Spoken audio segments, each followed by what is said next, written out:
Charlie, the season ends last Tuesday. You penned a letter to the fans on Wednesday, thanking them for their support, but also expressing disappointment in the season. Why was it important to send that message right away? Well, we have such a loyal and dedicated fan base here in Boston. We're fortunate to have such passionate fans.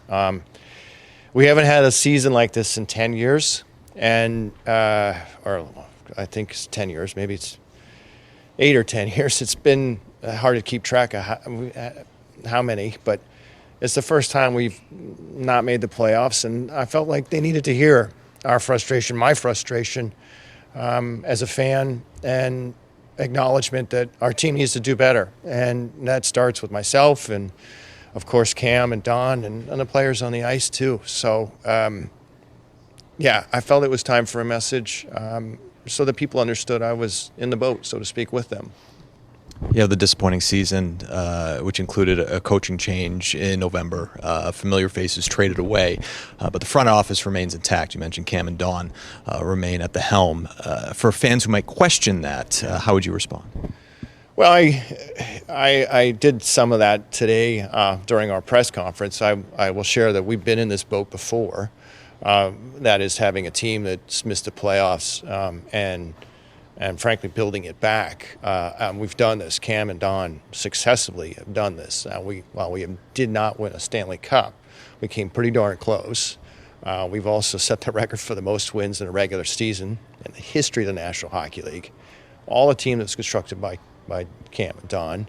And I also would be remiss if I didn't mention that Don is very well regarded GM across the National Hockey League. I mean, Team Canada had a lot of choices in terms of who to appoint as the general manager for the Four Nations tournament, and they chose Don Sweeney because they believed in his hockey knowledge.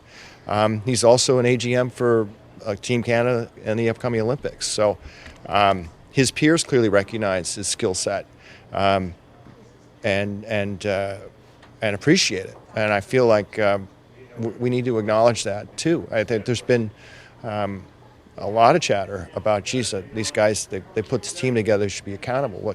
As we discussed today, it was a reset year, and I believe that we can build back better. Culture has been a bedrock of the organization for many years, referencing Zdeno Chara, Patrice Bergeron, Brad Marchand most recently. How important is it for that to remain intact? So leadership is a huge, leadership and culture are huge elements on a winning hockey club. I feel like we need people that walk the path that can show the other players the way. I don't want to make too much of it, but we have engaged in for instance, Zdeno Chara coming back and helping with some of our players understand what it takes to win. A former captain.